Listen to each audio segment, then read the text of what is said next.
Jeg vil i denne opgave bevise, at hvis man tager differencen af to kvadrattal, at man så får tallet 2.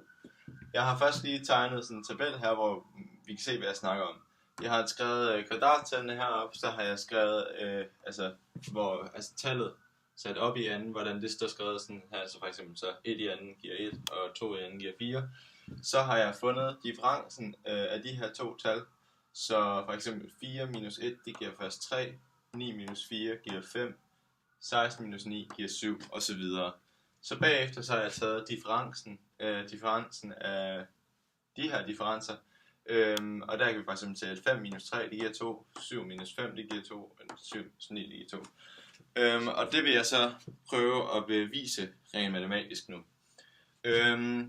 Jeg bruger det, jeg kalder forward-backward metoden, hvilket altså vil sige, at jeg ved godt, hvad jeg skal ende med. Jeg skal gerne ende med 2, og jeg ved også godt, hvad jeg starter med. Her har jeg nemlig skrevet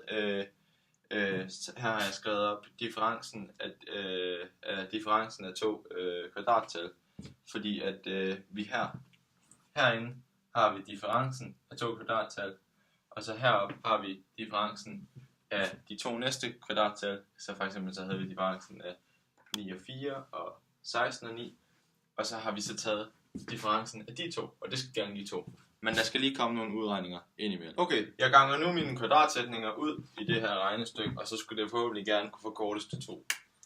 Vi tager her først n i anden plus 4 plus 4n minus parentes n i anden plus 1 plus 2n minus n i anden plus 1 plus 2n minus n i anden.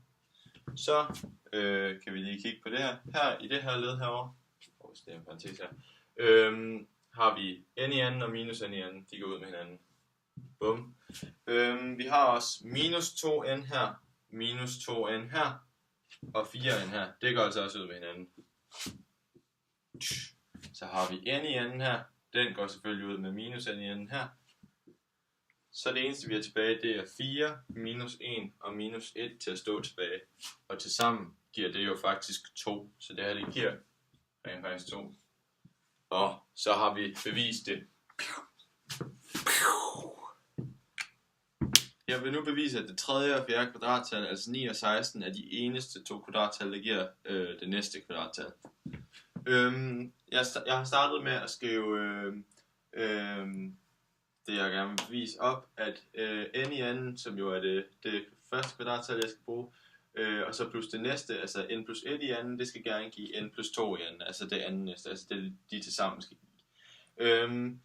Men jeg vil egentlig gerne kunne løse det her som en anden grads ligning, så jeg starter med at få 0 til at stå herover, så jeg trækker n plus 2 i anden fra herover. Så jeg kommer til at stå n i anden plus n plus 1 i anden minus n plus 2 i anden. Og så bagefter, det giver så 0. Bagefter så ganger jeg de her parenteser ud, altså kvadratsætningerne, så der nu står n i anden plus n i anden plus 1 plus 2n minus parentes n i anden plus 4 plus 4n. Og det giver så stadig noget. Så regner jeg det her sammen. Jeg kan se, at jeg har 2 n i anden, så dem kalder jeg 2 n i anden.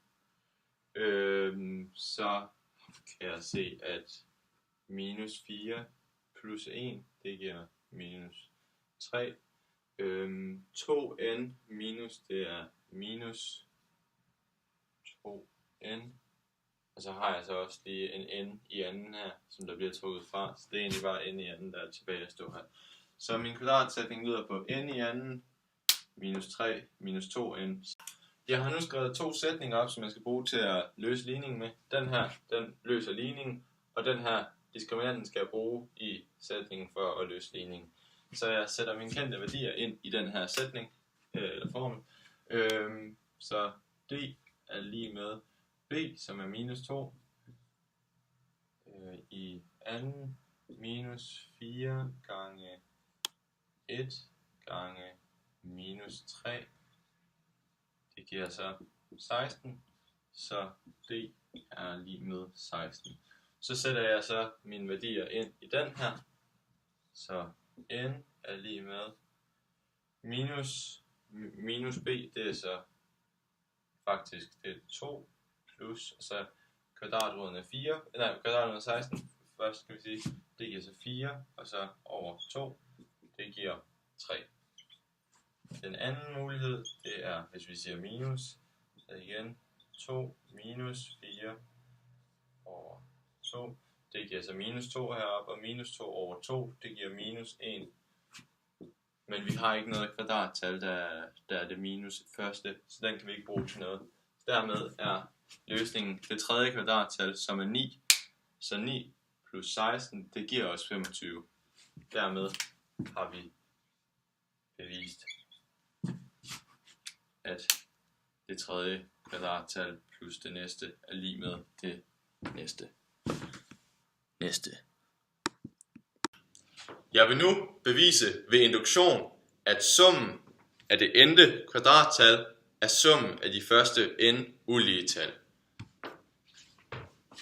Siden det er et induktionsbevis, så starter jeg med at teste det her på tallet 1, altså det er et naturligt tal, så det bruger jeg.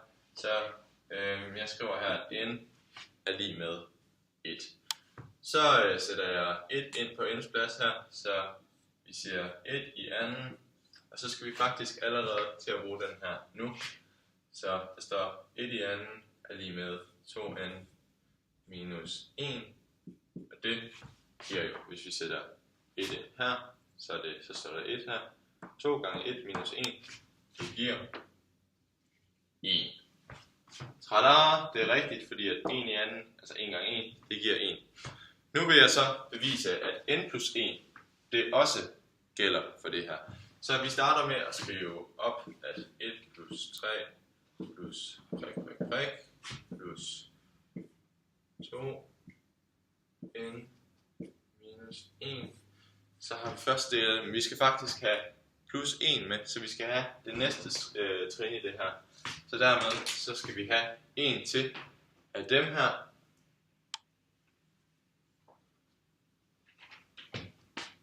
Vi skal bruge 1 til af dem her, men på n's plads, så sætter vi n plus 1.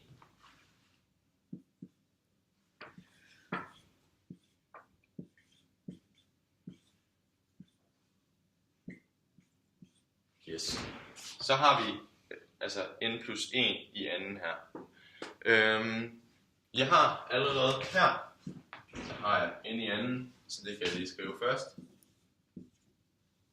Og så har jeg også den her del. Så den der del, den skriver jeg også med.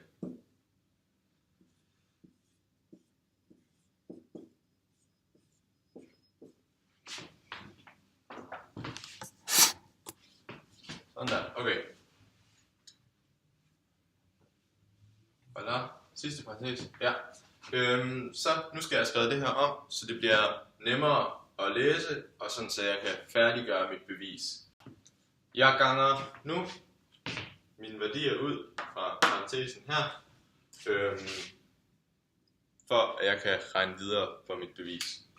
Så der kommer til at stå n i anden plus 2n plus 1 minus 1, det giver faktisk 2n plus 1.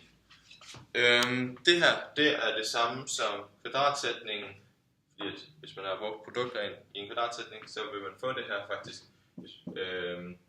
Og det er fra den her n plus 1 i anden. Nu har jeg faktisk bevist, at det her, det gælder for alle naturlige tal. Vi kan lige sætte en lille firkant.